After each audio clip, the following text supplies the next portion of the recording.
de ver os asuntos resultou bastante interesante. Ahora me gustaría que ocurriera algo parecido, non? Porque isto xa ten un formato, bueno, un formato que non é demasiado distinto, pero sí algo diferente do da mañá, non? O que imos facer, neste caso temos tres relatores que vou presentar dentro dun momento, pero o formato que basicamente seguiremos é que cada un deles vai facer unha intervención, vai facer tres intervencións breves, como de 10 minutos. Pediría que, claro, tratase de 10 minutos, si cada un se estende, pues probablemente aí se acabe o tempo, non?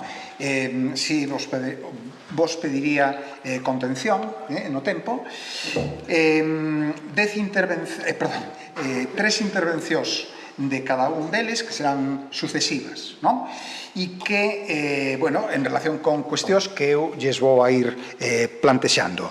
Bueno, temos con nós, entonces, empezando pola miña dereita, a Pau Rausel, non?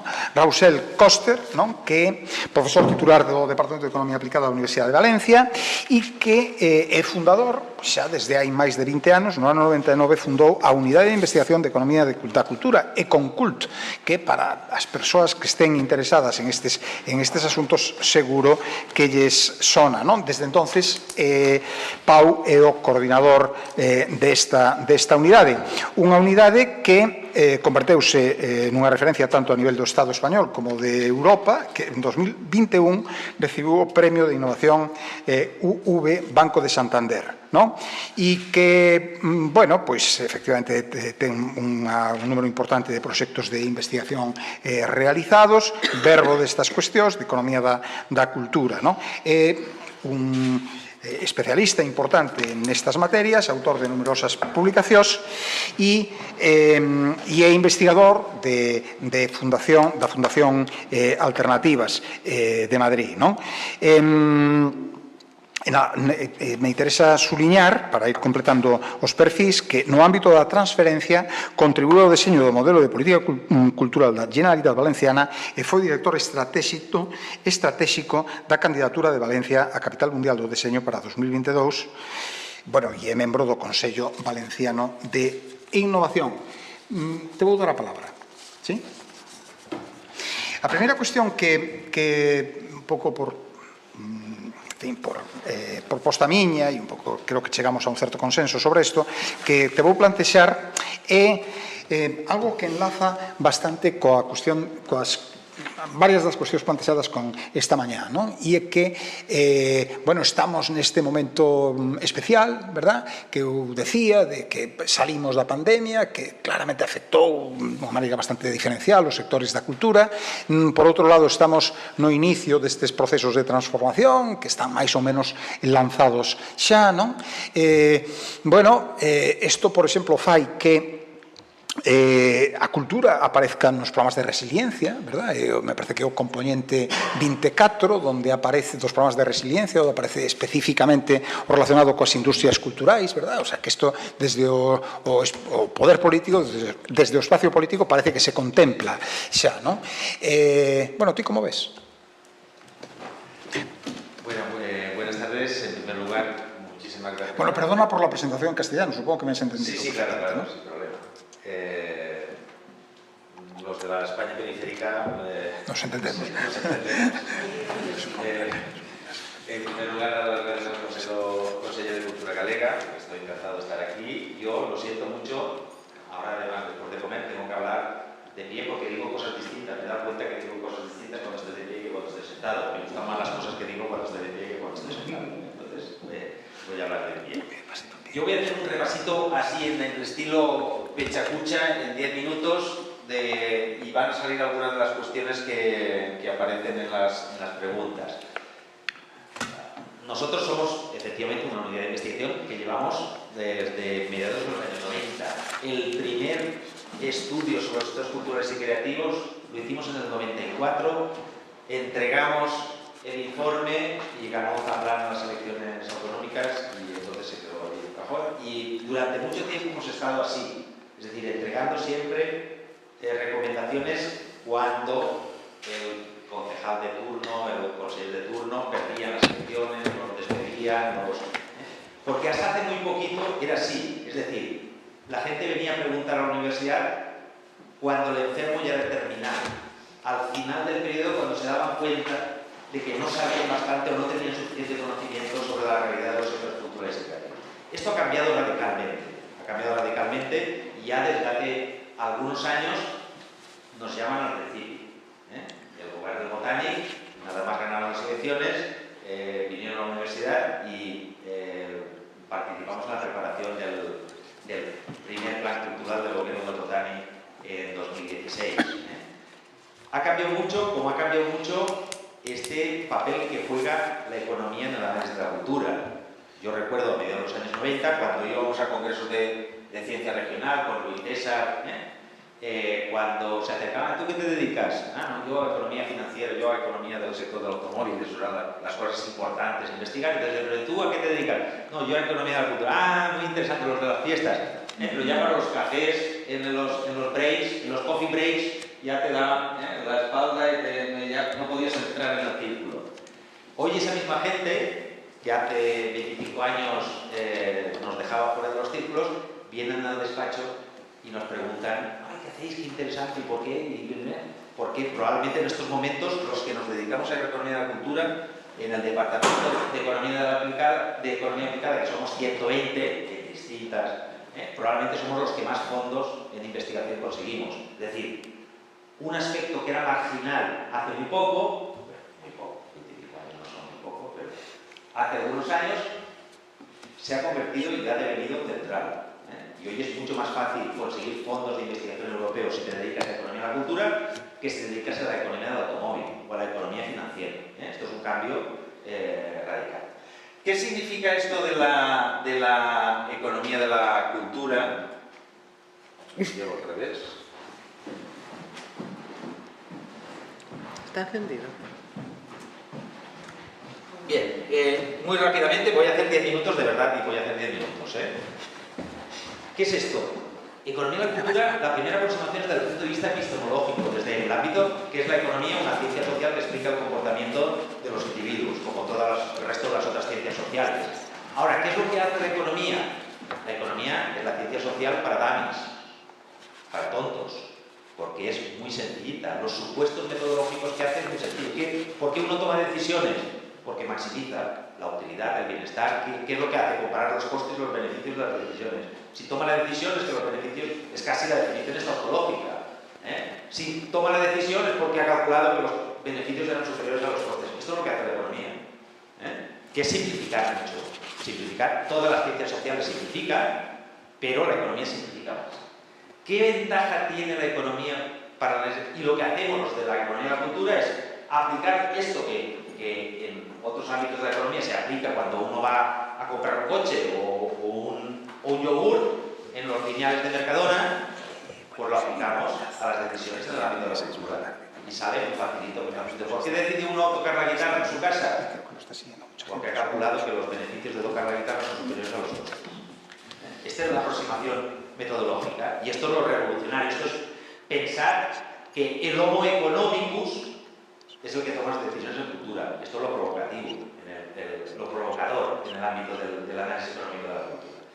Pero que funciona bastante bien. Funciona bastante bien porque es muy fácil convertir esto en numeritos.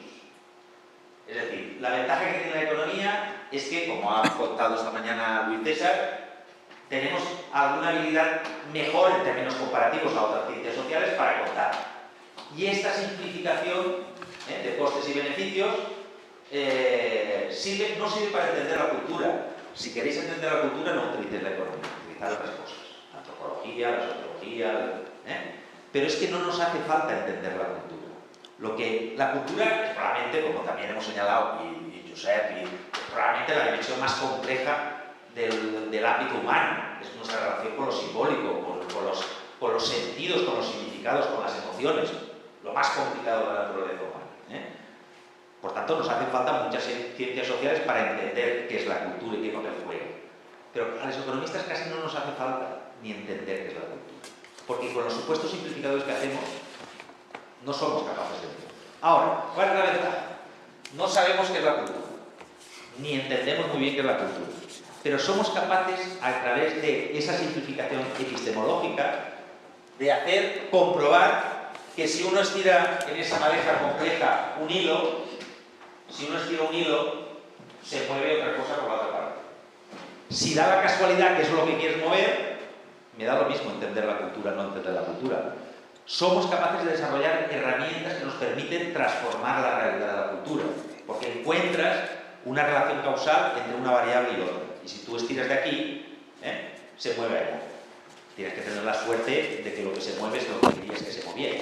Eso tampoco es sencillo, pero si lo encuentras, sin entender la cultura, puedes. Y esto es muy fácil convertirlo en numeritos. Y lo que hacemos relativamente bien, en términos comparativos, es contar y hacer numeritos. Y convertir en modelos, porque esto es muy fácil convertirlo en modelos.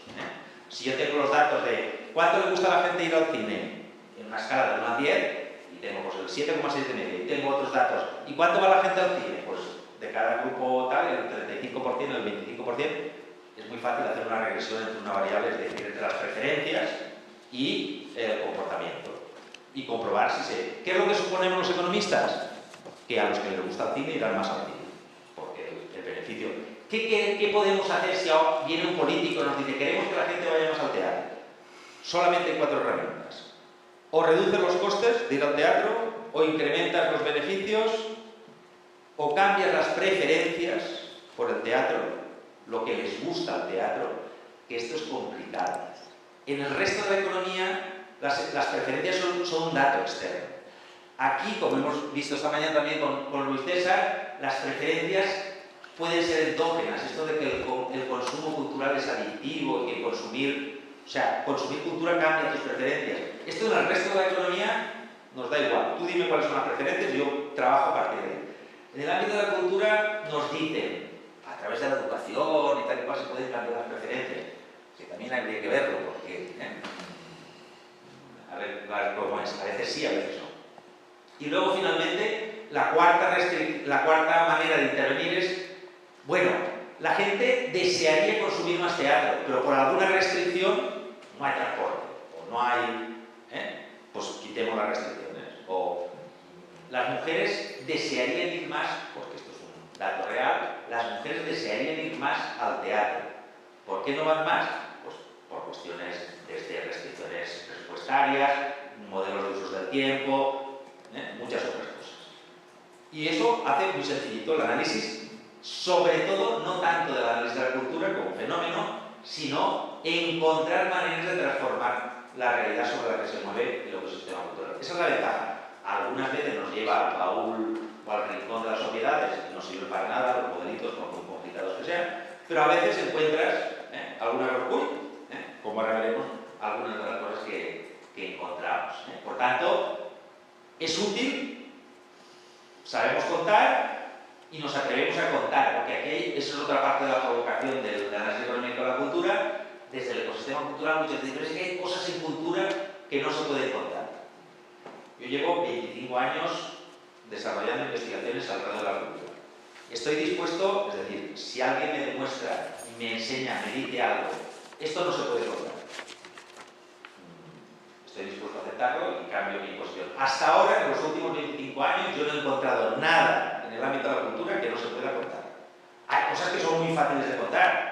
Los visitantes a un museo, tú pones un torno en la rueda, 1, 2, 3, 4, y hay cosas que son muy difíciles de contar. El impacto cognitivo de una exposición es difícil de contar. Pero si nos sentamos por una tarde aquí y pensamos, ¿cómo podemos medir esto? Y encontraríamos una manera de medirlo. Más naturalmente, hay cosas difíciles de contar que son muy caras de contar y a veces no compensan desde el punto de vista del análisis coste-beneficio de la propia investigación. Esta es la ventaja de la cultura desde la aproximación de la perspectiva epistemológica como ciencia social, de la aproximación de los comportamientos humanos. Lo aplicamos a cuando uno va a comprar, cuando uno va a pedir un trabajo, pues también lo aplicamos también cuando uno decide ir a un concierto, cuando uno decide escribir o leer un libro, y esta es la ventaja. Bien, luego entendemos también la cultura, la podemos entender, bueno, el análisis económico de la cultura. Y entonces vienen los problemas que también ha relatado esta mañana. Bueno, ¿qué consideramos cultura? Esto tampoco los economistas entramos demasiado. No me complique la vida, tiene todo que ver cultura, nosotros lo contamos, pero no nos hagas a los economistas decir qué es cultura. Esto es un proyecto, esto es un proyecto muy reciente de la Comisión Europea que llega a un consenso más o menos, porque esto al final es un proceso. ¿Qué es cultura? Ahí estamos, es una discusión filosófica, pero nos hemos puesto de acuerdo con bastante. Es decir, la UNESCO te dice qué es cultura, qué ámbitos son cultura, eso hemos llegado a un acuerdo. Yo recuerdo hace 25 años la mitad de las discusiones cuando hablábamos de economía de la cultura, pero ¿qué es cultura? Se ha acabado. No me compliques la vida. Dame una lista. Dame una lista y, si es posible, dame una lista de actividades que tengan Código Nacional de Actividades Económicas. Y esto, más o menos, con mayor o menos sofisticación. Y aquí lo interesante no es. Entonces, la economía de la cultura es como la economía del sector del automóvil, a estudiar la dimensión de mercado, aquí estamos hablando de sectores económicos, de mercado, de las actividades relacionadas con la cultura. ¿Cuáles son? Pues el 741, que son los diseñadores, el espacio, la publicidad, el patrimonio, no sé cuántos, tenemos todo el listado de todos los numeritos del Código Nacional y podemos. Esto nos tiene mucho interés desde el punto de vista. Entonces vienen estas cosas que dicen, la cultura supone el 2,3, el 2,5, el 7,8, que da lo mismo que sea el 2,3, que sea el 5,7. En mi experiencia nos hemos pasado multitud de veces dedicando muchos esfuerzos a contar. Y luego llegas, después de un proceso de investigación larguísimo, con un trabajo enorme, y entonces llegas al que te lo ha encargado y después es el 3,1. Ya está. Es igual, le hubieras dicho el 3,1, le hubieras dicho el 7,8, no hubiera cambiado absolutamente nada. Sale una noticia en un titular en prensa, de la Consellería presenta un informe sobre diciendo que es el 3,1. Ya está. Dedicamos tiempo. Pero lo importante del análisis de los sectores, de los sectores relacionados con la cultura y la creatividad es la interacción que tienen con otros sectores. Y aquí vienen cosas muy interesantes. Cuando esta mañana hablábamos de qué papel juega la cultura, algunos autores defienden que la cultura, los sectores culturales son el sustrato de la innovación. Y hablamos de la conexión de la cultura y la innovación. Hablamos de la conexión de la cultura, la dimensión de los sectores culturales y creativos y la capacidad de generar riqueza de un determinado territorio, la productividad. Hemos encontrado datos muy interesantes que luego os comentaré algunos. Hablamos muchísimo, y como hemos hablado esta mañana, que es casi tema estrella, del tema de la relación entre cultura y turismo, que es nuestro monocultivo productivo. Esto nos estamos equivocando. La productividad, es decir, la capacidad de generar riqueza del sector turístico es notablemente inferior a la capacidad de generar riqueza del sector cultural. Es decir, la productividad de unos sectores está bastante por encima. Si veis los datos del sector, lo que estamos haciendo, es decir, cuando utilizamos la cultura, el patrimonio para atraer turistas, lo que estamos haciendo es alimentar el cerdo con caviar para producir salchichas. Nos hemos equivocado. A veces la cultura lo que tenemos es que generar, porque es más, se genera más riqueza por trabajador, no en volumen global. Lo que tenemos que hacer es que, para hacer que algunas ofertas culturales sean sostenibles, a veces con el mercado local no nos vale, lo que tenemos que hacer es traer turistas.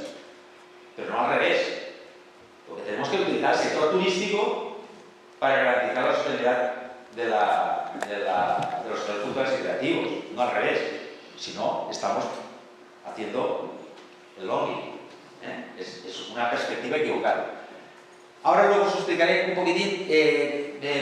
Lo que hemos hecho es un modelo que luego lo explicaré, pero vamos, que somos capaces de calcular qué parte del turismo tiene que ver con la cultura. Luego explicaré cómo lo hacemos, y viendo, por ejemplo, los datos de pernoctaciones en España, la comunidad autónoma donde más proporción de los turistas tiene que ver con la cultura es Galicia, con bastante diferencia al resto. La segunda sería Madrid, en términos de pernoctaciones del total. Más del 60% de las pernoctaciones en Galicia podrían ser atribuibles a la cultura. ¿Cómo hacemos esto? Esto, como sabemos contar, lo que encontramos es un modelito que vemos qué relación existe entre el turismo y la cultura. Y calculamos la elasticidad. La elasticidad es cómo variando uno, varía el otro, ¿vale? Cuando tenemos esto, que ha salido bien y que pasa todos los test, lo que hacemos, vale, vamos a quitar en todas las comunidades autónomas la cultura. A ver qué nos queda de turismo. Y entonces miramos lo que nos queda de turismo. En el caso de Galicia solamente nos quedaría el 35% del turismo una vez calculada la elasticidad. Luego no. Vale. Esta es la segunda dimensión, análisis económico de los sectores culturales, pero que lo interesante no es estudiar el sector cultural, sino lo interesante es ver las interacciones con el resto, que ahora profundizaré un poco. Vale. Tercera acepción de este concepto de economía de la cultura, que es un poco más en el lenguaje popular o en el lenguaje cotidiano, de dónde viene la pasta para pagar la cultura. Y esto, pues la pasta puede venir no de muchos sitios, o puede venir del sector público, o puede venir del sector privado, o puede venir de la demanda individual privada, o puede venir de los turistas, o puede venir de las fundaciones y del tercer sector, etcétera, etcétera. No hay más. Hay algunos indicios peligrosos. Lo que estamos haciendo con el pretexto de los últimos 20 años de democratizar el acceso a la cultura, en el caso español, estamos acostumbrando a la gente a pagar poco por la cultura. Y entonces aquí vemos la caída, en el caso del consumo cultural, de la proporción. Estas son proporciones respecto al presupuesto total de la encuesta de presupuestos familiares. En 2006 nos gastábamos el 1,18, no sé lo que será así, y ahora nos estamos gastando el 0,50 y pico. No es muy buena señal. Es decir, para que los ecosistemas culturales sean potentes, tenemos que tener una demanda que esté dispuesta a pagar dinero por la cultura. Desde luego, eso no impide que no debamos reclamar que las administraciones públicas asuman su... Esto desde la crisis cayó el gasto público en cultura en todas las administraciones. La única administración que lo ha recuperado es la administración local, pero las administraciones autonómicas, pues estábamos cerca de 1 y pico, casi 2, y ahora estamos en 0,8 o algo así. Tenemos que seguir reclamando nuestra recomendación, que hemos hecho mucha planificación cultural a nivel regional. Si tú quieres tener cierta capacidad transformadora sobre el ecosistema, es decir, hacer política de verdad, ¿qué es hacer política? Tratar de transformar la realidad.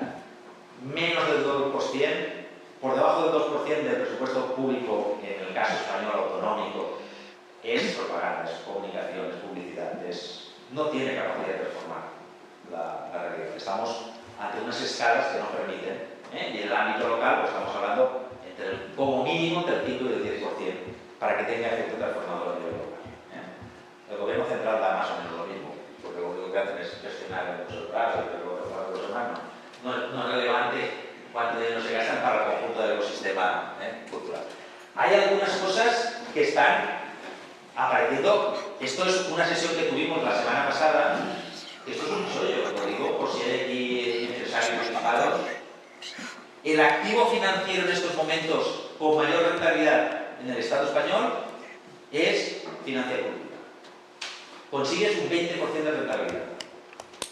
Un Real Decreto de 2021, cuando estábamos eufóricos por la crisis, y entonces un Real Decreto que permite trasladar las deducciones fiscales desde las empresas culturales que no se las pueden deducir porque no llegan o no tienen beneficios o no se pueden aplicar las deducciones, las puedes trasladar a empresas terceras. Y la empresa tercera, si paga, si se queda la deducción fiscal, le devuelven el 120%, no el 100%, sino el 120%. Ganan 20% financiando la cultura. No es que te salga barato financiar la cultura, es que ganas el 20%. No hay ningún activo financiero en el mundo mundial, a menos de que uno pille una semana del Bitcoin que suba una barbaridad, que te dé una rentabilidad en estos momentos del 20%. Y esto es una medida realmente poco conocida. Ahora estamos hablando, y esto es muy interesante, la declaración de Cáceres de los ministros de Cultura de la Unión Europea hace un par de semanas o 3, nos dice que la cultura son bienes públicos esenciales, son bienes indispensables. Esto tiene implicaciones en el ámbito de las políticas públicas y veremos cómo se concreta esto. Y ya casi acabo. La cuarta dimensión es la economía política de la cultura. Es decir, ¿es posible que la cultura la utilicemos en los procesos de transformación de los territorios desde el punto de vista social y económico. Es decir, ¿es posible hacer políticas públicas basadas en la cultura de la creatividad? Nuestra respuesta en estos momentos es que sí, que la cultura y la creatividad tienen mayor capacidad de transformación que otras alternativas posibles. Y esto lo hemos ganado, es decir, esto hoy en día es una tesis que la acepta cualquiera. Lo acepta la Comisión Europea, la Organización de Estados Iberoamericanos, la UNESCO, la OCDE. Lo que pasa es que no sabemos muy bien cómo concretarlo. Y una de las preguntas que era si hay casos de éxito y tal y cual. Nosotros hemos revisado todas las regiones europeas viendo, bueno, donde mejor funcionan los sectores culturales y creativos, vamos a mirar qué políticas hacen. Y no hay ninguna correlación, no hay ningún indicio de que allí donde funcionan bien los sectores culturales y creativos haya políticas detrás activas. Es decir, no sabemos muy bien cómo hacerlo. Todo el mundo acepta que es un elemento de transformación desde el punto de vista discursivo, pero no tenemos herramientas probadas, reales, implementadas, con rigor, evaluadas, etcétera, que nos demuestren que efectivamente, o que nos muestren que esta es una vía posible. Nosotros acabamos de acabar un proyecto, y con esto ya voy terminando, acabamos de terminar un proyecto que se llama, que el objetivo era medir el impacto social de la cultura. Un proyecto del programa Horizonte 2020, y lo que tratábamos era de ver qué pasa con la cultura y cómo se puede explicar la relación entre la cultura y transformaciones de variables sociales y económicas. Bueno, sin entrar en mucho detalle, lo que hemos desarrollado un modelo. Mira que hay más turnos, ¿eh? No, vale, deixo que vale. 2 minutos y acabo. Bueno, y hemos comprobado que este modelo es posible explicar transformaciones en distintas variables sociales de maneras muy distintas. Hay muchas trayectorias de cambio. Hay trayectorias, esta mañana se hablaba de las bibliotecas en Medellín. Ni siquiera hace falta a veces usar la cultura para que tenga efectos transformadores. Tú pones una biblioteca, en el caso de la biblioteca de Medellín, independientemente de que se usen o no se usen, tiene un efecto transformador sobre el territorio de alrededor. ¿Cómo se usa el territorio alrededor? Que esto tiene implicaciones sociales, económicas, etcétera, etcétera.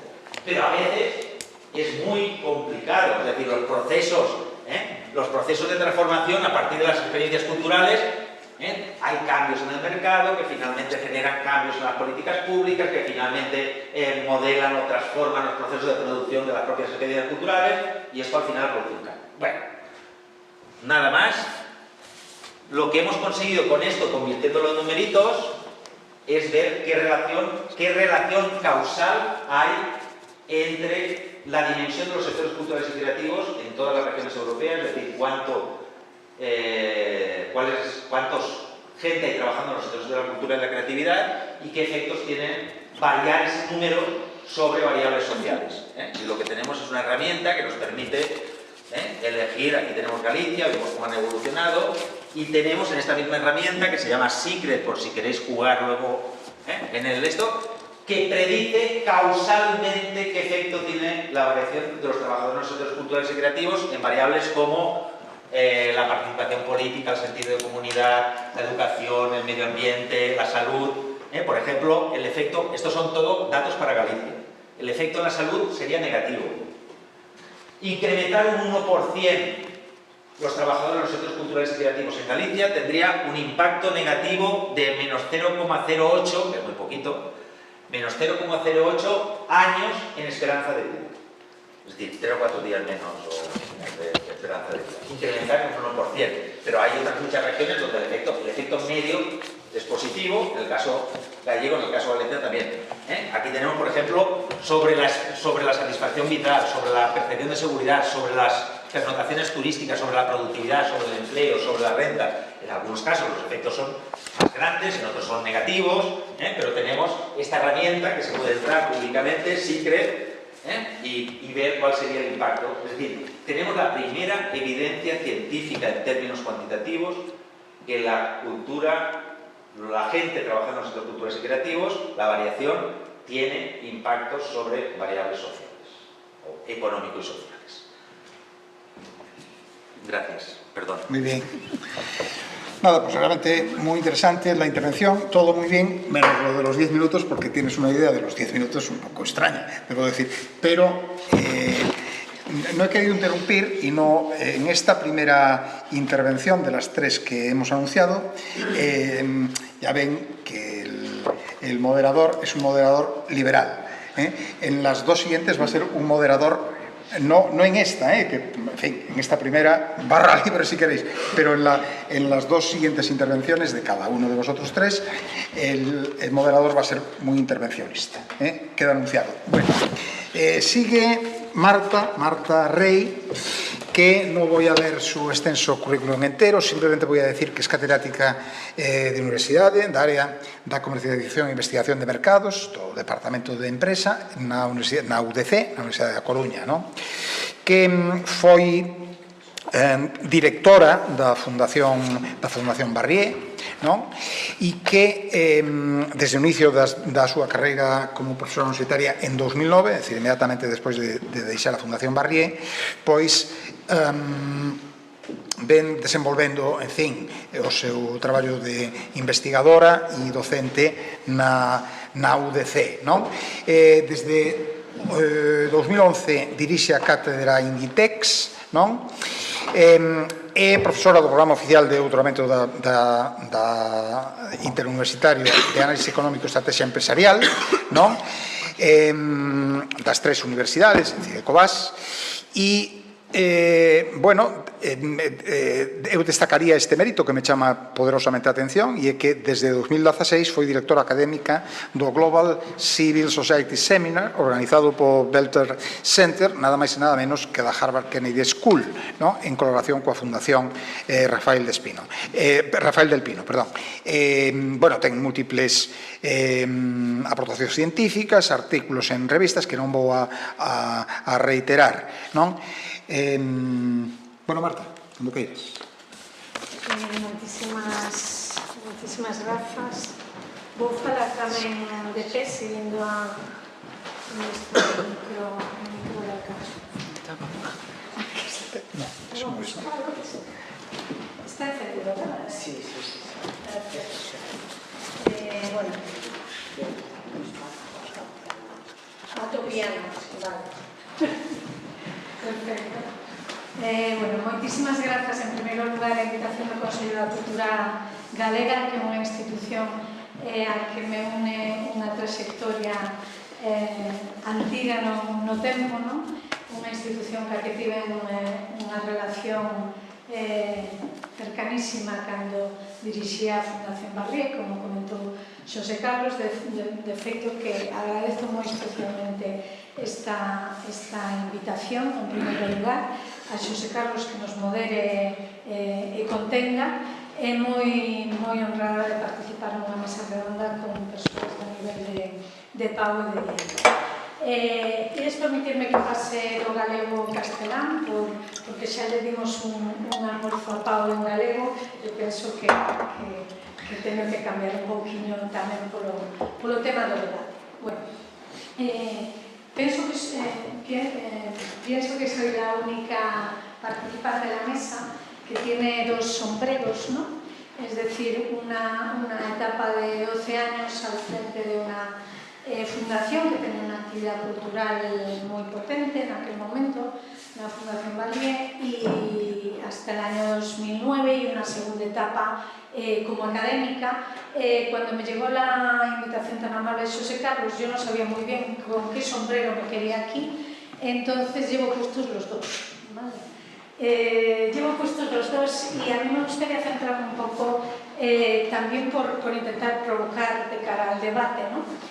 En factores de disrupción, es decir, en una serie de elementos que hace 15 años, cuando dirigía la fundación y hacíamos exposiciones de Picasso y grandes exposiciones que movían decenas de miles de visitantes, eran cuestiones que estaban emergiendo, es decir, que los gestores veíamos que iban viniendo, que se aproximaban, y hoy, 14 años después, son cuestiones que han, en mi modesta opinión, cambiado de arriba abajo el paradigma. Voy a usar el término modelos de negocio como modelos de creación y reparto de valor, es decir, no necesariamente como modelos de negocio empresarial, sino cómo las organizaciones crean y reparten valor, incluidas las culturales, y me voy a centrar también a nivel de industria, voy a utilizar de manera indistinta industrias culturales e industrias creativas o sector cultural, ¿no? Mi visión, por lo tanto, es una visión muy de marketing, que es el área de conocimiento a la que pertenezco, y también lo que fue mi práctica como gestora, ¿no? Entonces, muy rápidamente voy a identificar lo que a mí me parecen esas palancas de disrupción. En una primera parte, centrándome más en factores del entorno que tienen todos ellos que ver con digitalización, que para mí es la principal fuerza disruptora de la cultura en este momento. Y un segundo grupo de factores, donde me voy a pasar ya un poquito más del lado del entorno al lado de los actores que participan en las industrias creativas y culturales, y que tienen todos ellos que ver con la fragmentación. Y yo creo que estos son un poquito los dos grupos de factores disruptivos, ¿no? Hace un par de semanas, a lo mejor lo leísteis o lo escuchasteis, un economista, Acemoglu, se rumorea próximo Nobel, ¿no?, de Economía. Vino a España, concedió una entrevista, le preguntaron, cómo no, sobre la inteligencia artificial, que en este momento es el núcleo del debate sobre la digitalización en tantos sectores, ¿no? Y comparó la inteligencia artificial, si recuerdo bien, dijo que era una fuerza comparable a la combinación de la máquina de vapor, la bomba atómica e Internet. Es decir, que si juntásemos las tres palancas de disrupción, eso sería la inteligencia artificial. En el caso de la cultura, y aquí hablo por el contacto que sigo teniendo con artistas, con creadores, etc., es una fuerza, concretamente la inteligencia artificial generativa, que les preocupa enormemente. Les preocupa enormemente porque se preguntan si sus empleos seguirán existiendo. Se preguntan si no desaparecerán por completo o a lo mejor serán en parte sustituidos, ¿no? Entonces será difícil explicarle a alguien que te tiene en nómina por qué sigues en nómina si parte de tu trabajo lo está haciendo una herramienta de inteligencia artificial generativa, ¿no? Se preguntan si podrán mantener su identidad como creadores intacta, ¿no? Os acordáis de la campaña de Cruzcampo, ¿no? y la construcción, el meme viviente, ¿no?, de Lola Flores, ¿no? Se preguntan por los derechos de propiedad intelectual, que han sido la institución fundamental del sector cultural en Occidente, ¿no?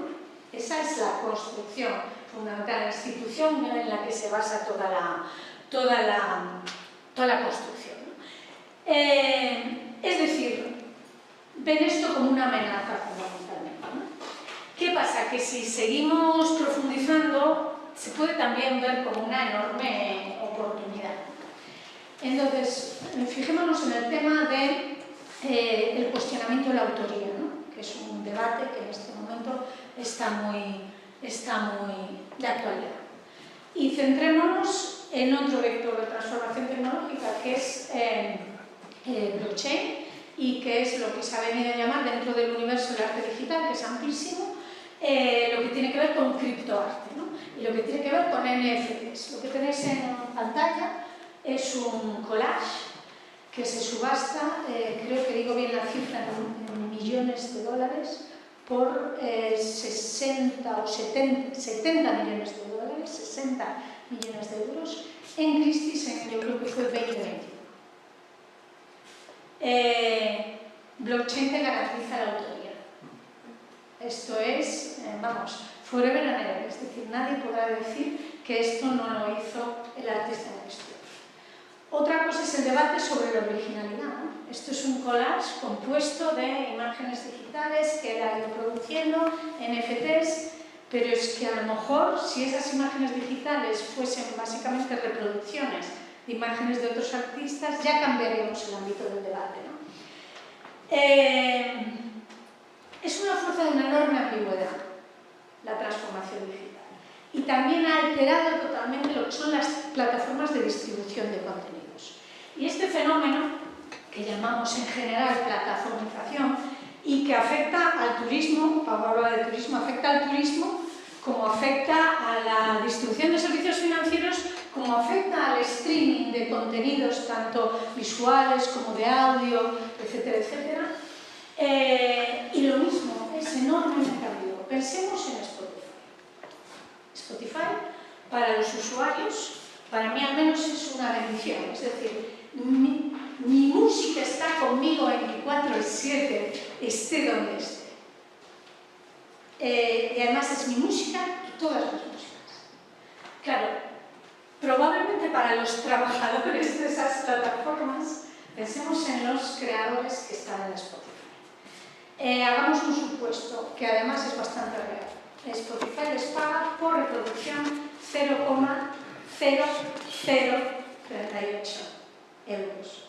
Eso significa que si tú eres un solista que está en Spotify, necesitas unas 300.000 reproducciones al mes para llegar al salario mínimo interprofesional.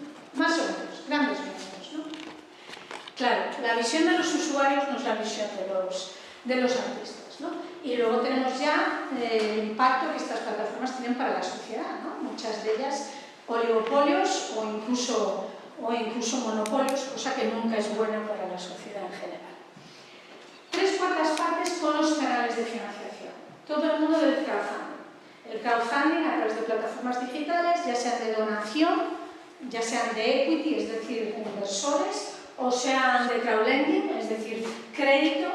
Uno pensaría, pues oye, fantástico, ¿no?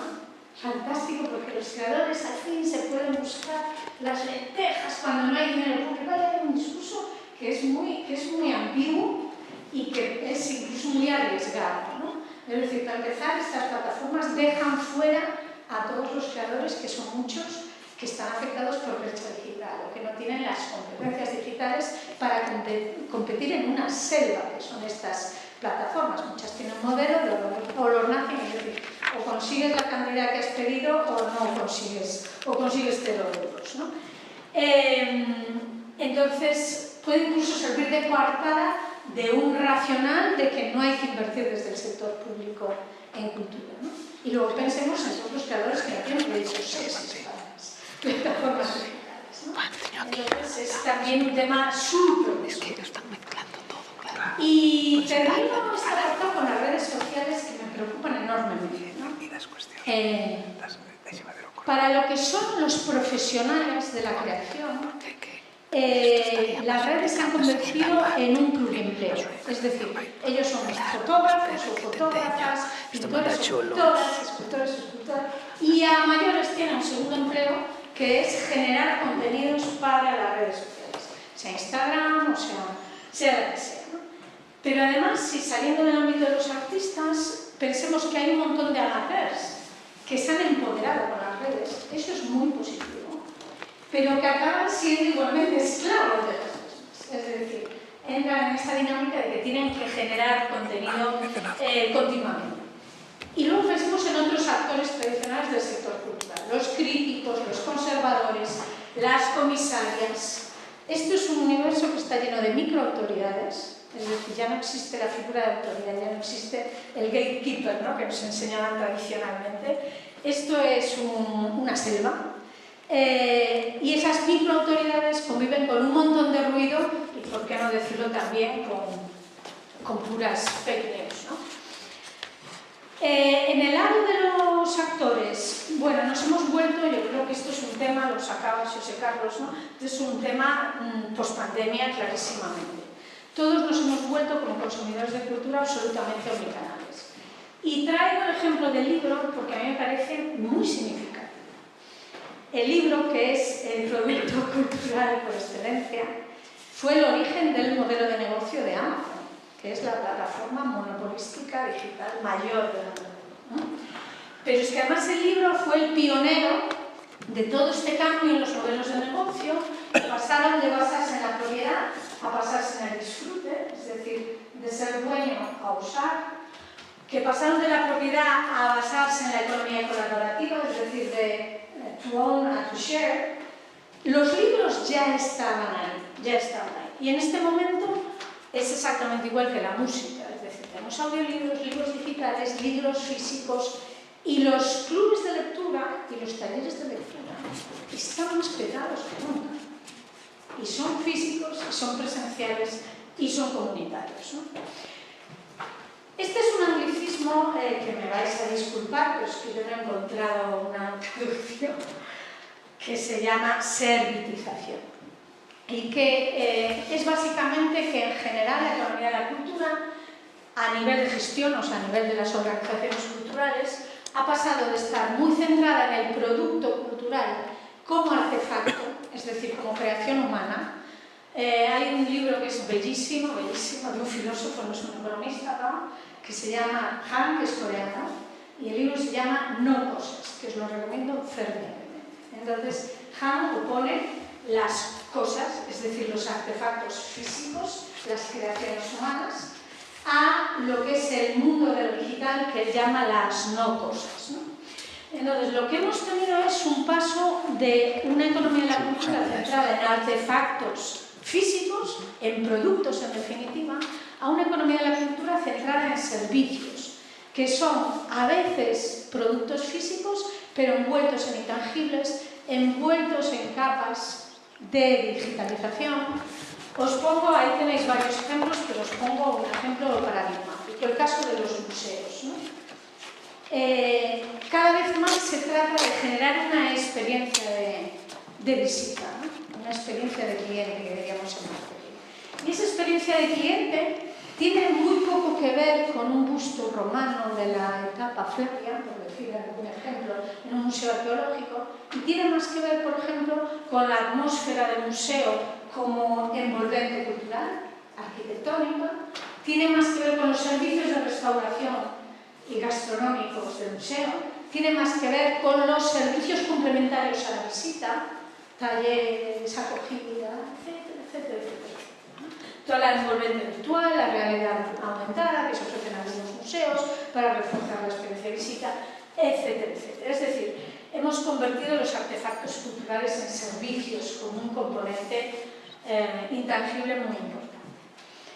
En el lado de los consumidores de cultura, que es un término que me horroriza porque yo creo que básicamente han caído las barreras y todos somos productores como somos consumidores de cultura, ¿no?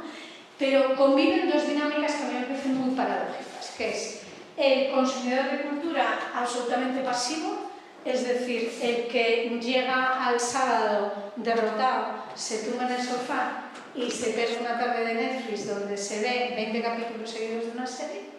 Y luego tenemos mucha gente, yo creo que cada vez más esta es una de las evoluciones que primero como gestora y luego como académica he visto clarísimamente. Cada vez más ciudadanas y ciudadanos que quieren participar y que quieren implicarse, que quieren ser parte de ese proceso de servitización y que quieren co-crear sus experiencias culturales y su disfrute cultural, ¿no?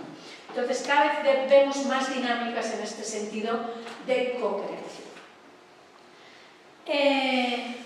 Otro vector que a mí me parece tremendamente disruptivo y que es muy coherente con el individualismo que está medido en nuestras sociedades, en este caso por un sociólogo que se llama Robert Putnam, que es un sociólogo de Harvard que ha medido el individualismo y el sentido de la colectividad en Estados Unidos a lo largo del prácticamente último siglo.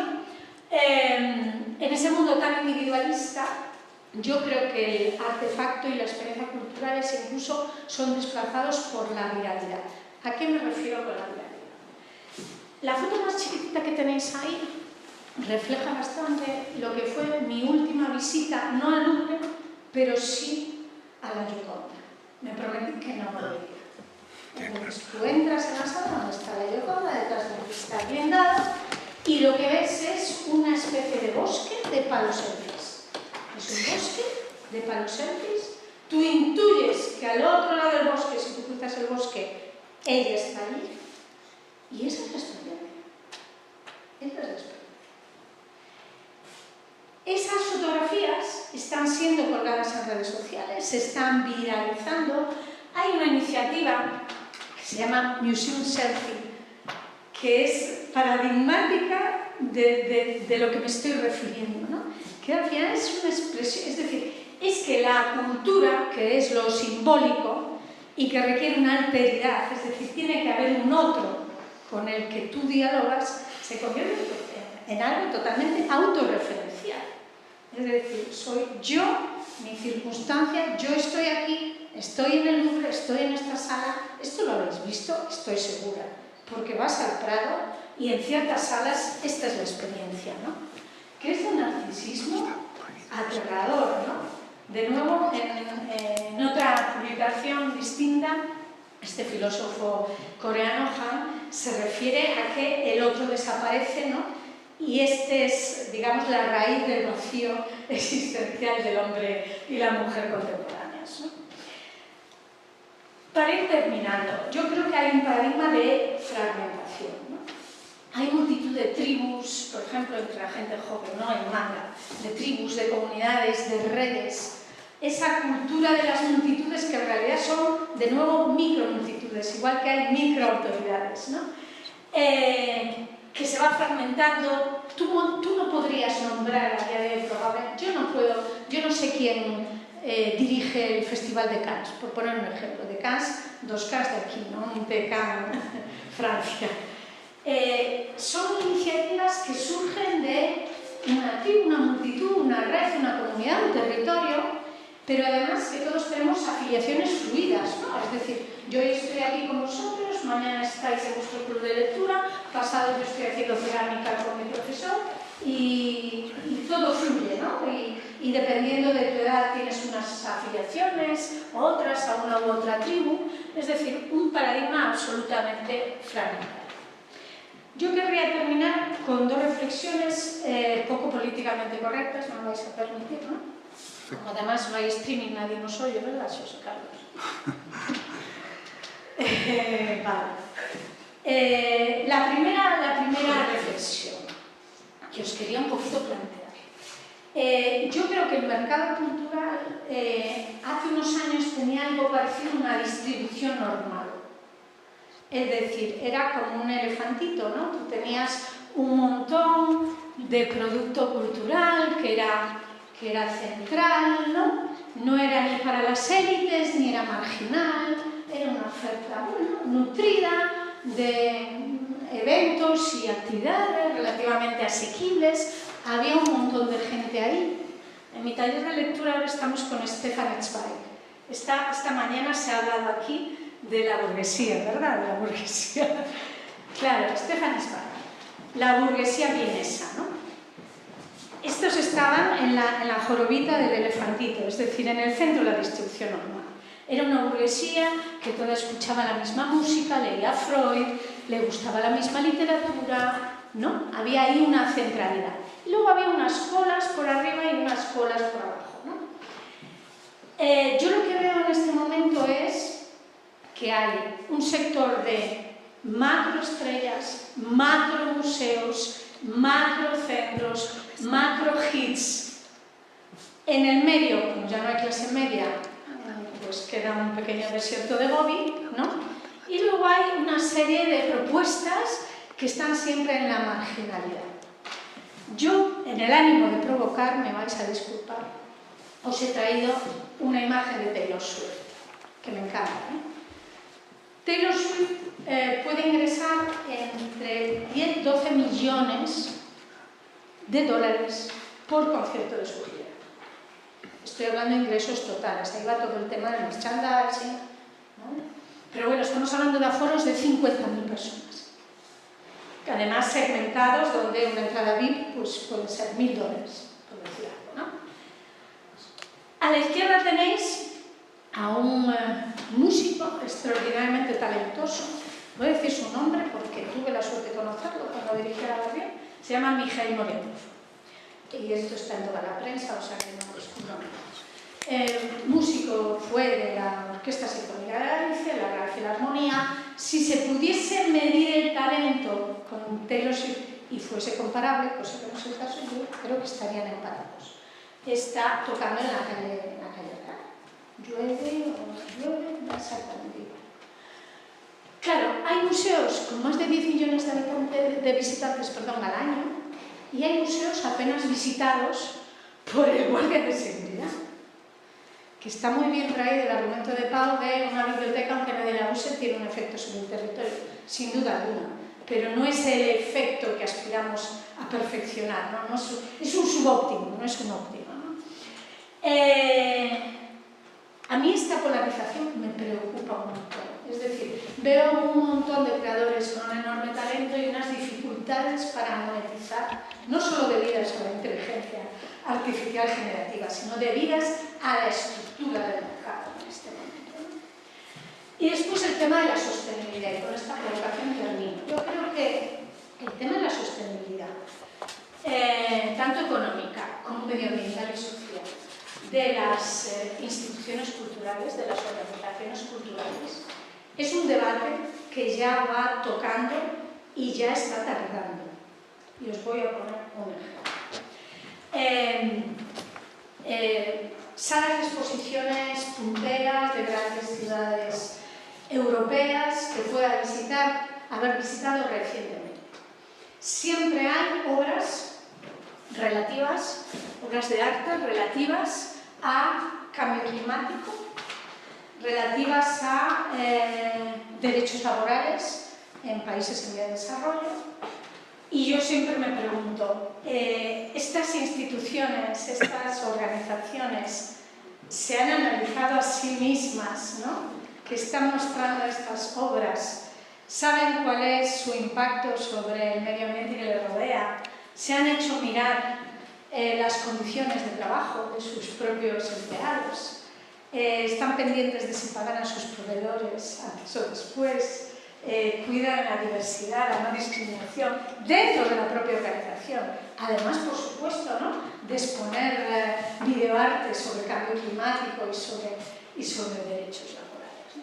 Yo aquí detecto un poquito de autocomplacencia, me lo vais a permitir, en las instituciones culturales. Un poco de autocomplacencia. O sea, yo creo que toca, aunque esto es ya otro debate y no va a ser hoy, ¿verdad, José Carlos? Pero toca ya abordar este tema, ¿no? Y toca hacer esa reflexión con un poquito más de calado y de miras de la pobreza. Y nada más por mi parte. Muy bien. Espero no haberme pasado mucho. Sí, te pasaste mucho, pero estuvo muy bien. O sea que... bueno, pues vamos a continuar, ¿verdad? Sobre el mismo ítem, ainda que...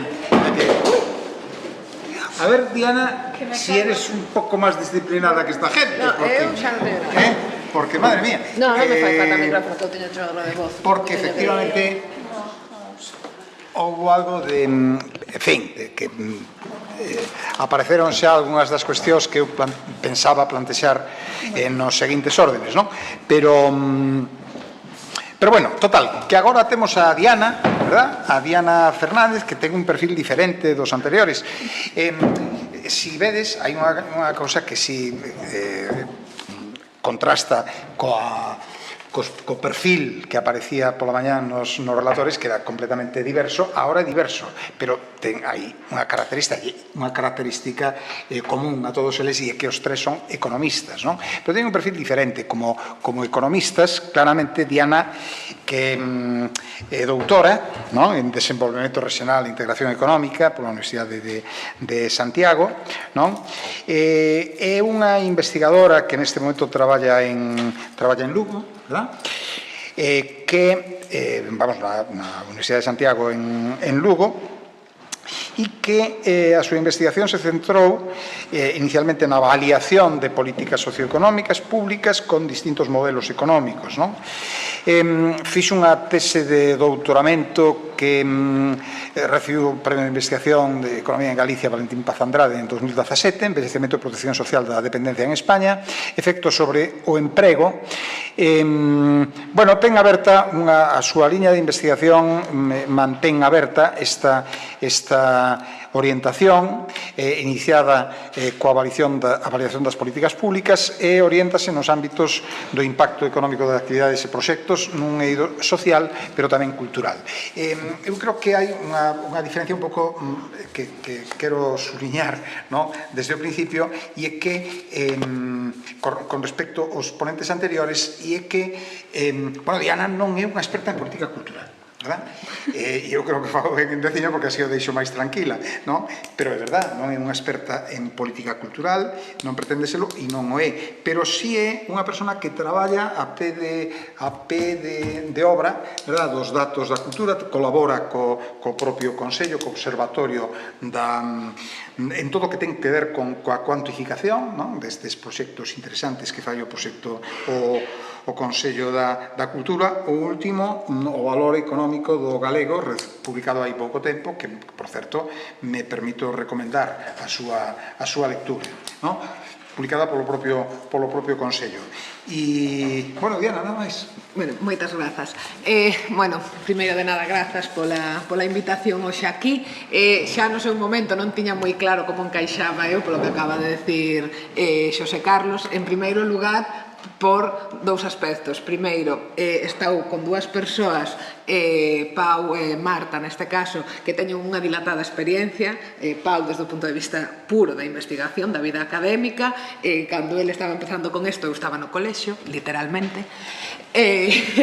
Polo seu lado, Marta, o mesmo, ten unha dilatada experiencia tamén desde o punto de vista académico, e logo, ademais, ten esa parte da parte de xestión cando estive na Fundación Barrié. Eu, por a miña parte, estou nunha etapa moito máis inicial da miña vida académica, que ademais naceu máis por outros temas, onde traballo máis temas de política social e de turismo, pero a unha escala moi local. Entón, a miña relación co Consello da Cultura Galega e ca investigación en cultura ven de colaborar nestas publicacións, como digo, como investigadora de economía cuantitativa. Entón, a miña aportación iba máis, ou a miña intervención iba máis na liña de Pau, pero como Pau xa contou moito, e moito máis do que eu me esperaba, pois non teño moito máis que aportar realmente. Entón, eu sí que respecto ao ítem inicial, así un pouco que nos plantexaba Xosé Carlos para falar nunha primeira intervención, ainda que, mellor vamos ter que abrir o debate, dado o tempo que xa pasou, que esa relación entre a economía, a cultura e, a situación que estamos a vivir de transformación en múltiples áreas, simplemente que sí que eu, aínda que estou de acordo con Pau, porque eu son do grupo de análise e modelización económica, entón o meu é modelizar, e que todo se pode modelizar, case todo, eu sí que todo non opino, pero que case todo se pode medir. Aínda así temos que ter claro que a dinámica entre economía, cultura e cambio social, onde o cambio social meto todo, cambio relacionado cas tecnoloxías, que a inteligencia artificial, que falaba Marta, cambio que nos veu dado de golpe na cara coa pandemia, cambio coa ecoloxía, todos estes cambios que están promovendo, é algo realmente moi complexo, unha dinámica moi complexa, unha dinámica complexa, porque as direccións, como mostraba Pau, creo que era nunha das últimas transparencias, as relacións son bidireccionais entre todos os implicados, e iso non é fácil de analizar, e ademais é multifacética. E aí volvo en parte ao que decía Pau. Nós, os economistas, non nos solemos meter no concepto de cultura, e máis, dime o que queres que considere cultura, pero hai que ter claro, desde o punto de vista económico, que a cultura non é un concepto unívoco. Os nosos análises, os nosos traballos van a depender basicamente desa definición. Entón, eu aquí o que sí que me pareceu, non sei se ao mellor a miña percepción é errónea, que cando Pau e Marta falaron de cultura, están se referindo sempre ao sector cultural. O sector cultural desde o punto de vista de cenais, actividades económicas relacionadas con cultura, é dicir, todo aquilo que nós, dunha forma ou doutra, podemos medir porque pasa por un mercado, basicamente, vale? Que o que podemos medir máis cousas en realidade, pero o que decía Pau, non sempre é fácil ou non sempre compensa. Entón, por marcarme un pouco a diferencia simplemente en as cuestións filosóficas adicionais, o que sí hai que ter en conta é que se nos consideramos a cultura en sentido amplo, é dicir, nos buscamos a definición no diccionario, se non recordo mal, poncha algo así como conxunto de costumes, de vivencias, de unha sociedade, tal. Bueno, é dicir, é algo que abrangue, vou dicir todo, pero casi todo. Entón, desde un sentido amplo, realmente, nos o que temos é unha relación de que a cultura, por suposto, influe na economía, pero a economía influe na cultura. É dicir, todos eses aspectos tangibles que podemos medir como os intangibles cambian a nosa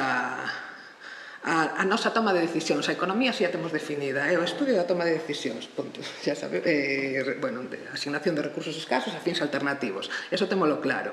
Entón, nós sabemos que a cultura cambia a economía, hai moitas veces que é algo moi obvio, cando a muller se incorporou ao mercado laboral, eso foi un cambio cultural bestial, que tuvo un cambio económico moi obvio para todos, pero os cambios van máis alé, e quizás está máis da actualidade hoxe en día. Os cambios culturais de calquer tipo, pero creo que está de vixencia na actualidade, poden producir narrativas que poden ser máis certas, menos certas, porque xa sería meterse en aspectos máis de xuizos de valor, que tamén poden cambiar a economía a través do cambio da percepción do público.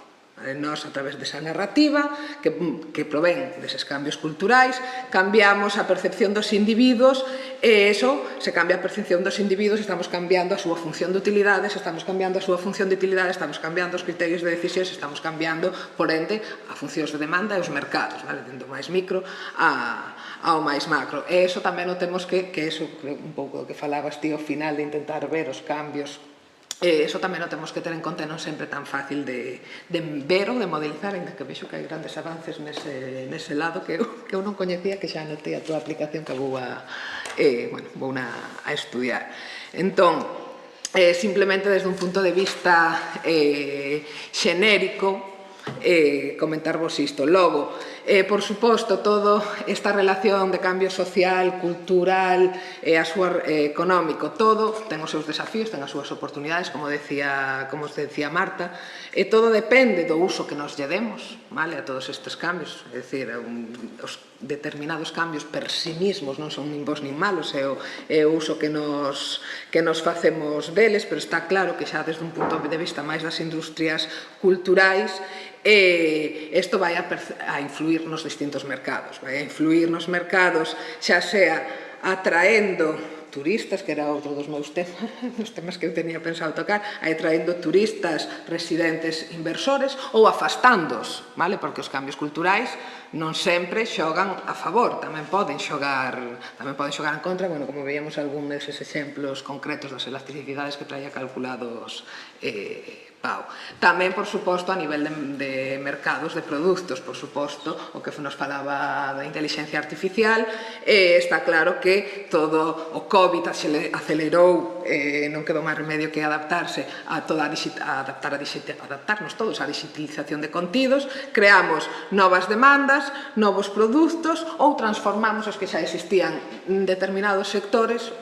O que cambiou foi a forma de consumo, non os bens de consumo. De feito, o consumo doméstico, isto dino as estadísticas disponibles, o consumo doméstico de produtos é o mesmo tipo, máis ou menos. Aumentou a cantidade e a vía de consumo. Sin embargo, os produtos de consumo ou a tipoloxía de produtos de consumo doméstico, según os datos neste caso das enquisas do Ministerio, pois non son tan diferentes.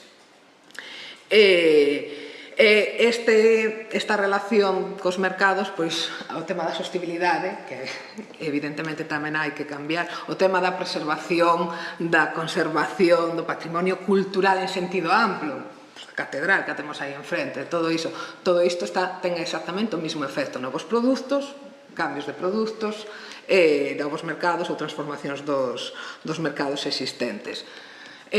A miña análise práctica no mundo da cultura centrase en aspectos máis cuantitativos, entón eu que desde o punto de vista xa aplicado da miña vida diaria como investigadora que ten relación ca cultura, a relación da economía e a cultura, o que necesitamos, eu en concreto, sería esas fontes de información que nos permitan entender eses modelos que nos comentaba Pau, que como podemos relacionar ese cambio cultural con aquel, para análisis daquel mercado, daquel sector económico, esa información de base.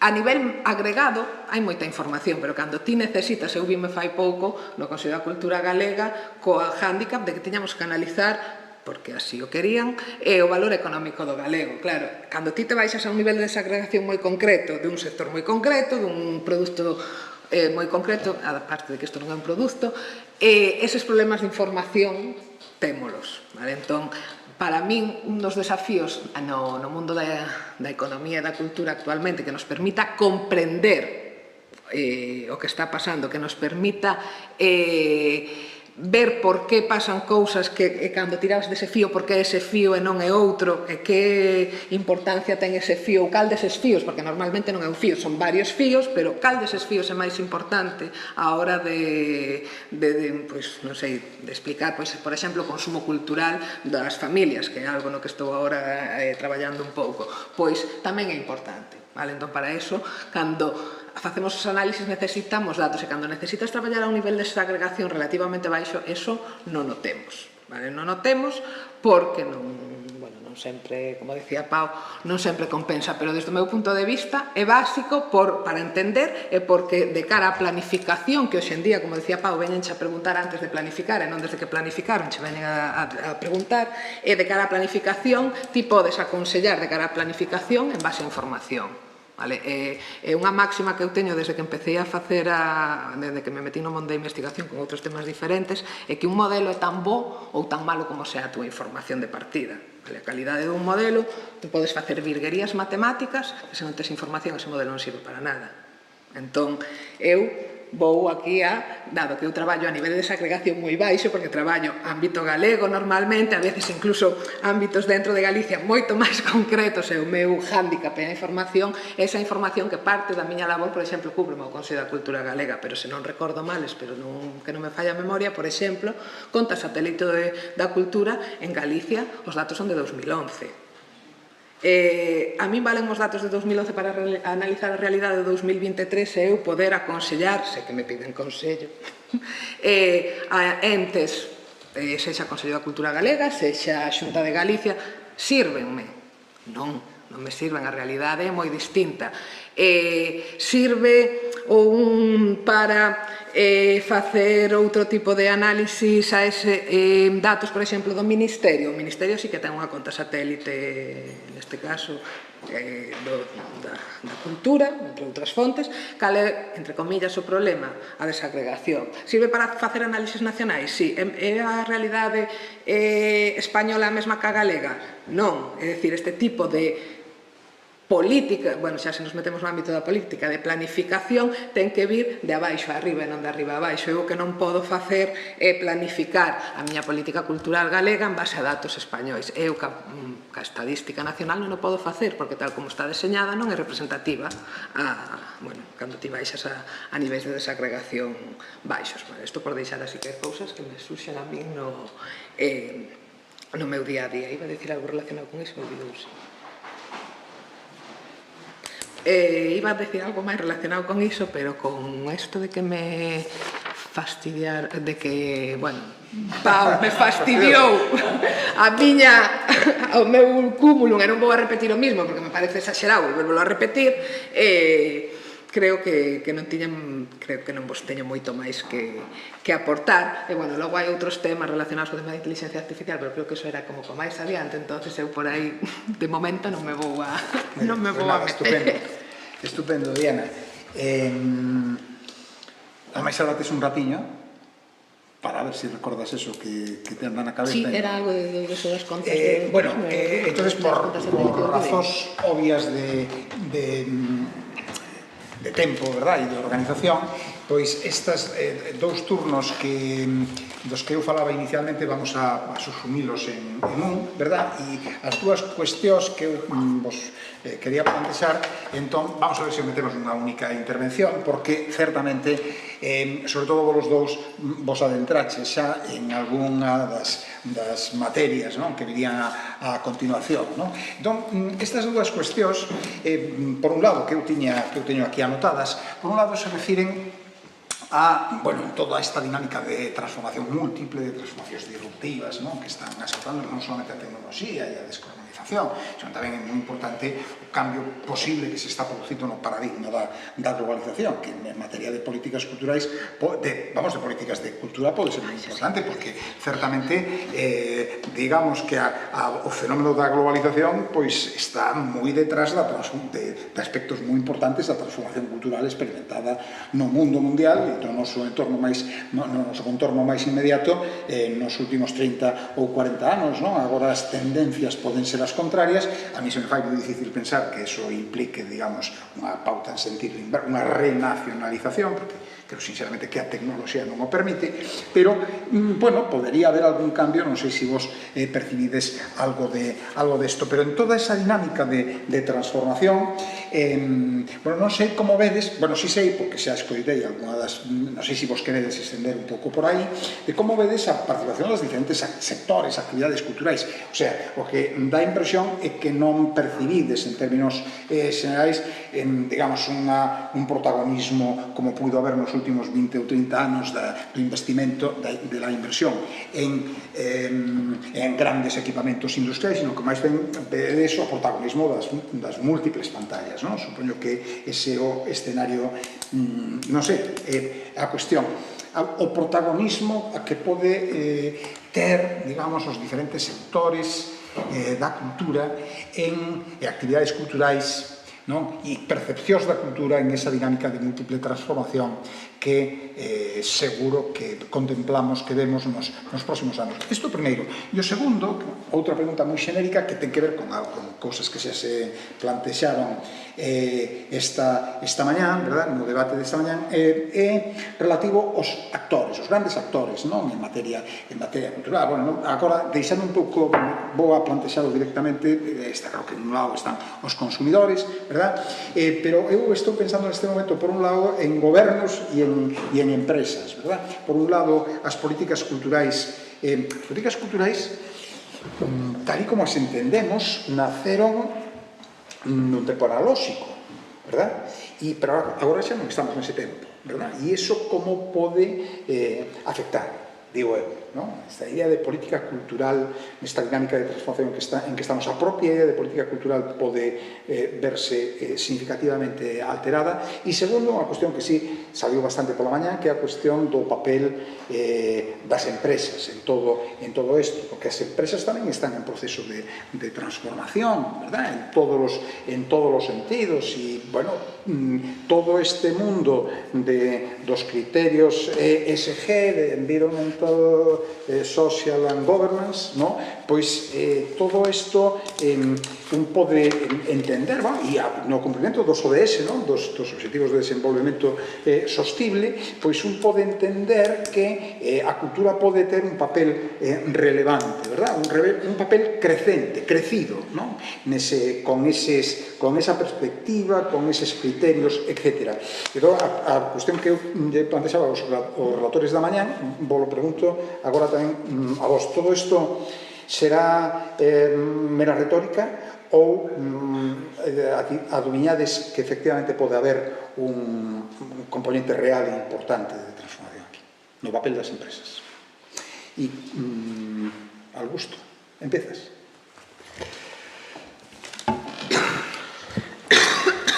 Bueno, yo diría, efectivamente, la cultura, como es nuestra relación con lo simbólico, que tiene que ver qué pensamos, por qué nos emocionamos, por qué actuamos. Un momentito que me olvidé, solamente, y relacionando las dos cosas,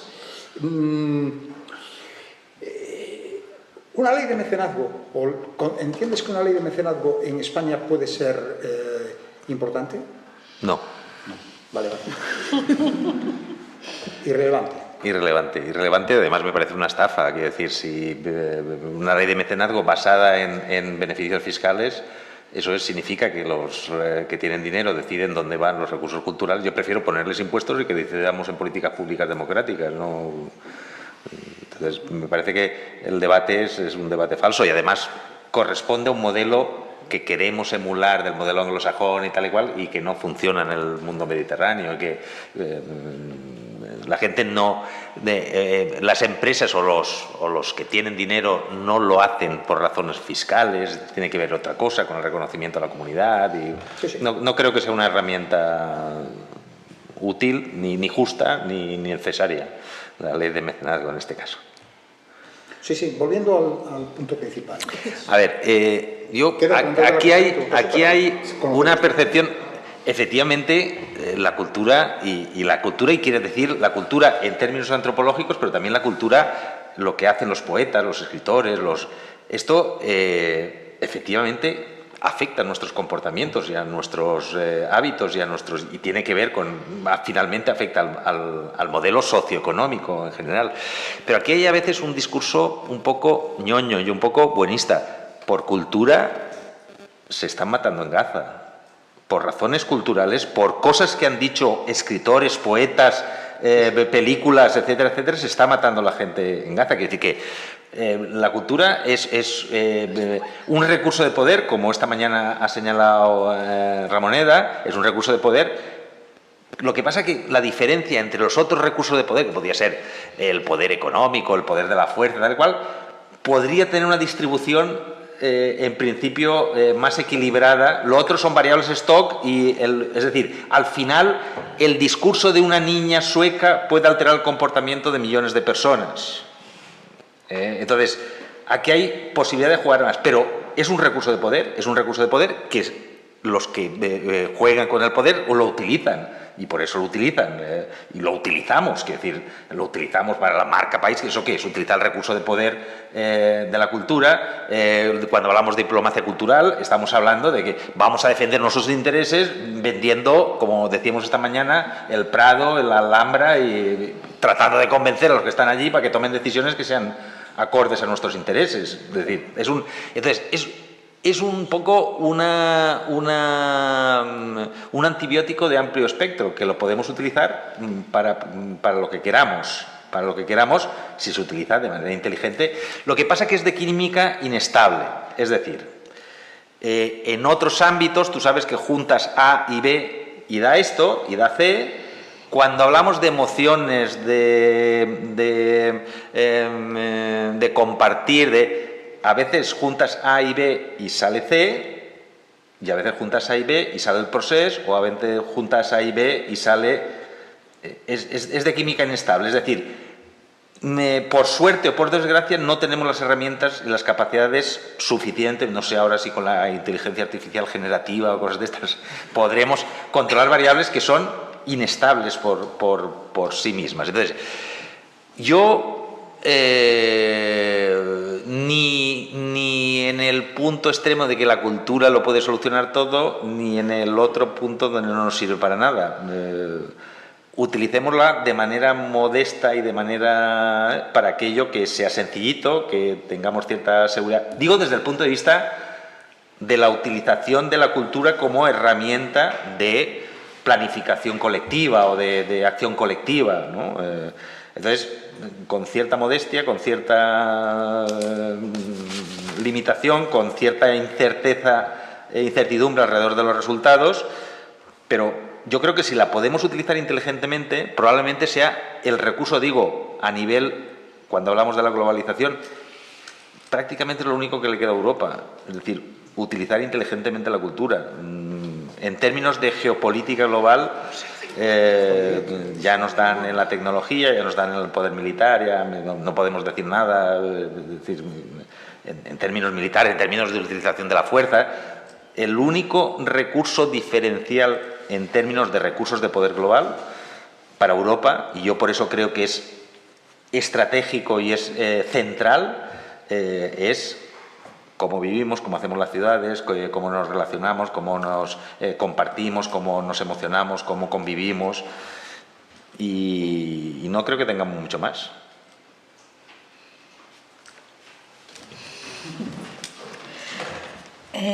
A ver si soy capaz de responder a todas las preguntas. A todas, no dejes ni. Voy a disentir un poquito con Pau en algún punto. Bueno, vamos a ver. Has mencionado el papel de las políticas públicas, ¿no? Claro, yo creo que en el mundo en el que vivimos, en general, el impacto potencial de las políticas públicas es cada vez menor. Es decir, para empezar, es uno de los efectos de la transformación digital tan brutal, ¿no?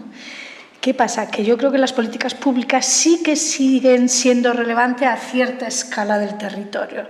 Ahí es donde ves que pueden ser una palanca brutal, ¿no? Entonces podemos pensar en un entorno regional, podemos pensar en un país como Suecia, que ha salido ya varias veces aquí, ¿no? No sé, 10 millones y pico de habitantes.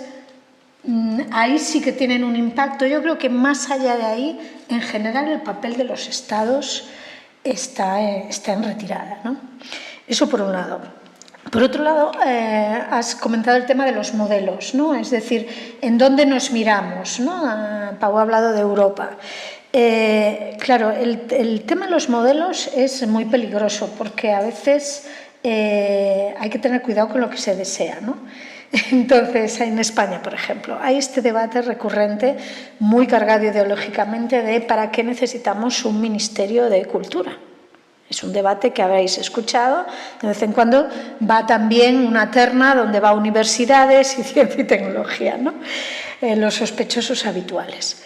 Al final las competencias están transferidas, ¿no?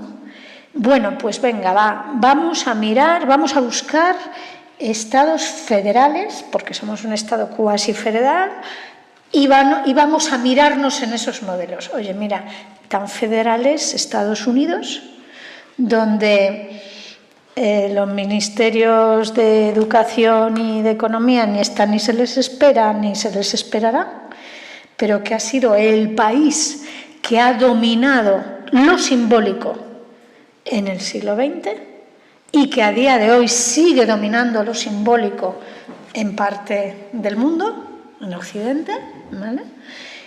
Y tienes también un país como Alemania, la Alemania del Instituto Goethe, de las políticas públicas, los Länder, el Estado. Es decir, que esto de los modelos es arriesgadísimo, ¿no? Yo creo que también enlazando o intentándolo al menos, porque no te has cortado un pelo con las preguntas, el tema... Está ya lanzado el debate general, mira que tenemos un ratito todavía. El tema de las empresas, ¿no? El papel de las empresas. Sí. Yo creo que tenemos que cambiar un poco la unidad de análisis, ¿no? Y que a veces vemos a los actores desconectados entre sí, ¿no? Y vuelvo al ejemplo de Suecia. Suecia, el primer exportador de música del mundo en términos per cápita, con esos 10 y pico millones de habitantes, ¿no? Oye, qué milagro, ¿no? ¿Por qué nosotros, ¿no? En Galicia, que tenemos hasta enxugueiras, non estamos escalando nos ranking de exportadores de música, ¿no? Claro, es que allá hay un ecosistema. No es que haya unas políticas públicas por un lado y luego unas empresas por otro. No, es que hay un ecosistema que además tiene una escala que en contexto europeo podríamos llamarle regional y estaríamos bien. Es el tamaño de Portugal, es el tamaño de Dinamarca, donde hay, por seguir con jerga ecosistémica, un metabolismo basal que lo garantizan las administraciones públicas, es decir, escuelas públicas donde la música es obligatoria desde infantil hasta conservatorios prácticamente gratuitos. Una cultura en los términos que hablaba Diana, de usos y costumbres donde todo el mundo canta, forma parte de un coro, y a eso le superpones un suceso de economía de las estrellas, ¿no? O de las superestrellas, por seguir con esa línea de análisis, que es un conjunto que se llama ABBA, que toma una decisión, no lo olvidemos, que es no cantar en sueco, que a veces lo olvidamos, no cantar en sueco. Y así gana Eurovisión y así pasa lo que pasa, ¿no? Y luego hay todo un ecosistema empresarial, porque al final ahí salía Taylor Swift. El productor de Taylor Swift es sueco, pero como es el productor del 90% de los hits de las superestrellas americanas, ¿no?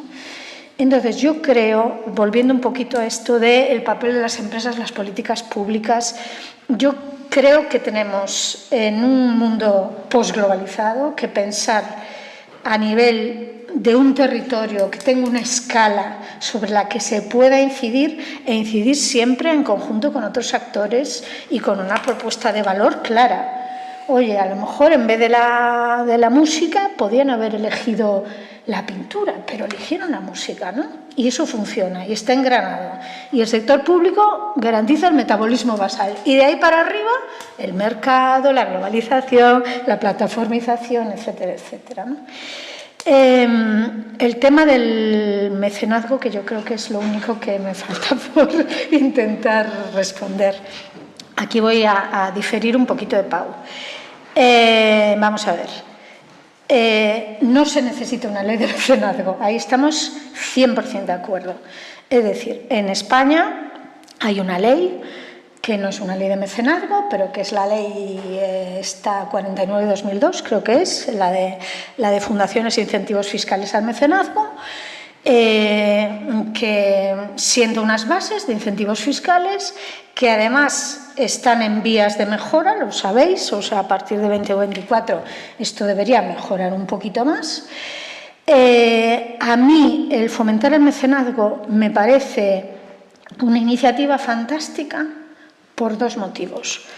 Primero, porque yo creo que pone en valor la cultura, es decir, el objeto del mecenazgo se pone en valor porque hay alguien dispuesto a dar dinero para que eso llegue a más gente o tenga lugar, etcétera, etcétera. Eso por un lado. Y por otro lado, me parece un mecanismo de desvelar preferencias fantástico. Es decir, oye, cada uno, si te gusta más la danza, pues das a danza.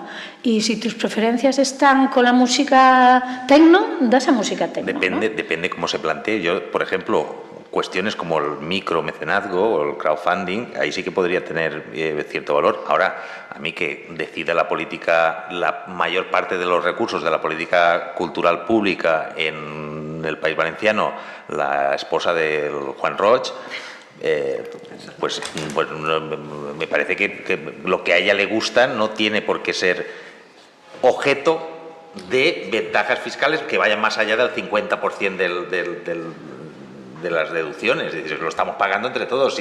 Si es más, la mitad la pagamos nosotros, pues decidamos nosotros dónde va la pasta. Si hablamos de democratización en términos de micromecenazgo, me parecería razonable en términos de equidad de las intervenciones. Ahí sí que hay, no dependemos del político de turno, porque el político de turno también hace lo que le gusta. Nosotros, cuando analizábamos por qué históricamente en el País Valenciano se gastaba más en arte contemporáneo entonces miramos variables como, a ver, la red de galerías, no sé qué, el número de artistas, estas cosas que repetimos, que cuando uno empieza a contar Valencia, tierra de artistas, empiezas a contar y no sale, está por debajo de la media, ¿no? Pero estas cosas repetimos a veces, entonces no hay ningún variable que explique por qué sistemáticamente desde la llegada a la democracia en el País Valenciano se gasta bastante más que la media en políticas de arte contemporáneo. Pues porque hemos tenido al Siscar y a su hermana, que eran dos de la misma familia, uno del PSOE y uno del PP, que les gusta el arte contemporáneo, y si los hubiera gastado a la danza, nos hubiéramos gastado más en danza que en la media. Esto tampoco tiene ninguna justificación. Al final, las políticas públicas responden a las preferencias en términos artísticos de los políticos, porque como tampoco ni nadie evalúa demasiado, pues puestos a gastar, que me voy a gastar lo que me gusta a mí, que es... ¿Sabes qué pasa? Que a mí tan malo me parece que decida sí, a mí también la mecenas como que decida el conseller, ¿eh? A mí también. Es más, me parece peor que decida el conseller. Pero dicho esto, vamos a ver, yo los números de la donación cultural no me los sé, no soy experta en eso, pero sí me sé los números de la donación en España. Y en España, lo que es la actividad en general de donación, más de la mitad proviene de microdonantes, es decir, de tú, yo, dando pequeñas cantidades, ¿vale? Que eso a partir del año que viene, además, hay un elemento que por lo menos se menciona en la reforma de la mal llamada ley de mecenazgo, que es que el mecenazgo, el micromecenazgo sostenido en el tiempo se va a primar. A mí me parece fundamental. Es decir, si tú todos los años das a la asociación, me lo estoy inventando, de protección del lobo ibérico, pues que tengas ese pequeñito incentivo para apoyar, porque eso tiene que ver con la sostenibilidad, ¿no? que hablábamos antes, ¿no? Entonces, yo creo de verdad que es sumamente positivo que se reconozca el valor del mecenazgo. Más de la mitad de las donaciones en este país proceden de microdonantes. Y luego están, imagínate, pues un 20% procedente, estoy un poquito figurando, porque tengo la gráfica en la cabeza, pero no tengo tengo el quesito, pero no tengo los porcentajes. Más de la mitad de microdonantes, personas físicas, un 20% de lo que es el mundo de las antiguas obras sociales de las cajas de ahorros, desaparecido prácticamente. Luego tienes otro 20% a lo mejor de empresas, por la vía de convenios de colaboración empresarial para fines de interés general. Y luego tienes una parte muy pequeñita de fundaciones fundamentalmente familiares, que es a lo que te estaba refiriendo, Comunidad Valenciana, pero pequeña, o sea, se ve mucho, pero suma poco.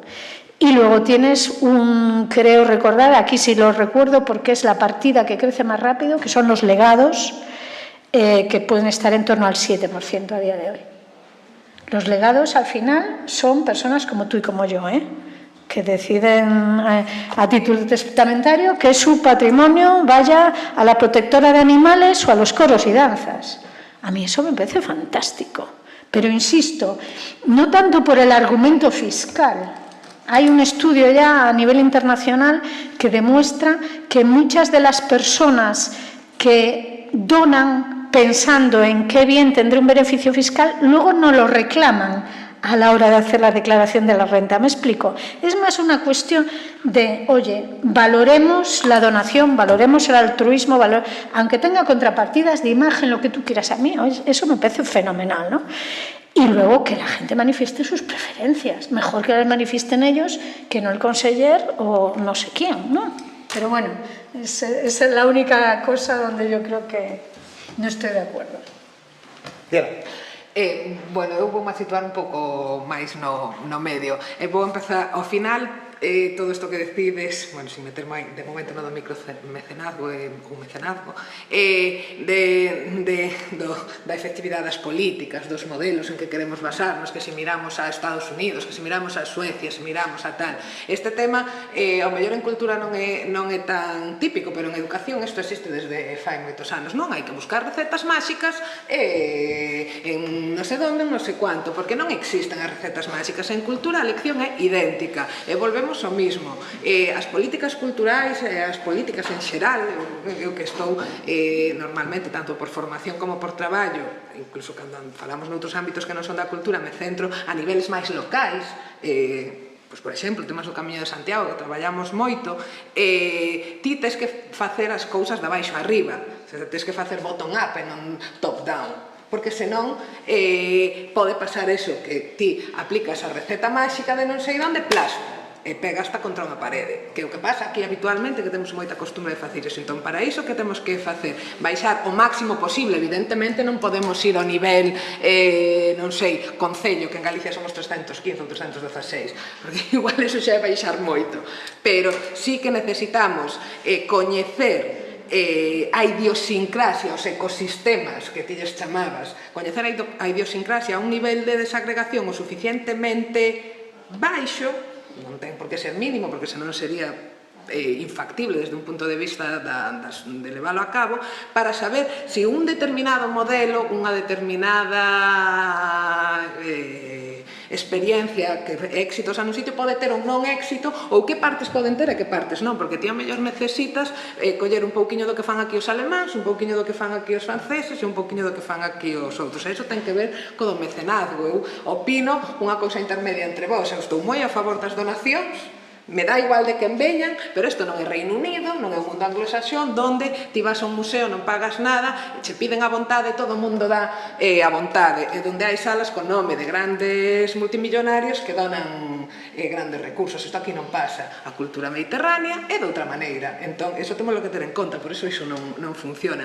E ainda que estou a favor das donacións e demais, sí que estou do lado, neste caso de Pau, de que eu non considero que un gran individuo, ou unha gran, neste caso non sei quen falabas ti ali de Valencia, pero bueno, unha gran persoa con moitos cartos teña que decidir cal é a política, bueno, neste caso o produto cultural, eso, Mercadona era, o produto cultural que ten que consumir os habitantes desa rexión, nin cultural, nin sanitario, nin a nivel sanitario, nin a nivel educativo, nin a ningún nivel. Ti, se queres donar os cartos, donaos, e que sea que se reparta, exacto, como di, democráticamente como a xente queira. Problema que a xente non somos os que repartimos, está o político de turno, entón aí estamos, creo que todos de acordo con que non tampouco debe ser o político que decida en base aos seus preferencias ou en base ao resultado electoral, que, bueno, tamén ten bastante que ver.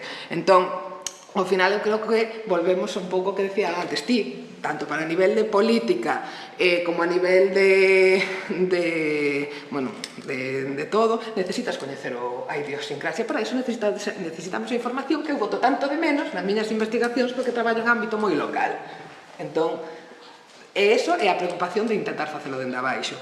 E logo, respecto ao que falabas dos datos de donación, cabe-me a dúda, que ao mellor, non sei, isto xa é unha pregunta xenérica que se me ocurriu a min agora, eso é certo, eses datos sonanme tal, pero non sei se os incentivos a facer donacións, bueno, non sei se son fiscais ou non, os da xente, pero pensemos nos non fiscais, os fiscais dá igual a que dones, o incentivo fiscal é o mesmo, non sei se a xente que dona por incentivos non fiscais tería a mesma disponibilidade a donar cando son temas culturais que cando son temas máis de carácter humanitario, relacionado, quero decir, non sei se tería o mesmo efecto, non o sei, isto xa é unha duda que me sale a min agora de xente que donamos a típicas organizacións. Son elasticidades diferentes. Claro, entón non sei se esa elasticidade sería o suficientemente alta como para que realmente eso fose, porque, non sei, eso xurxiu unha hora.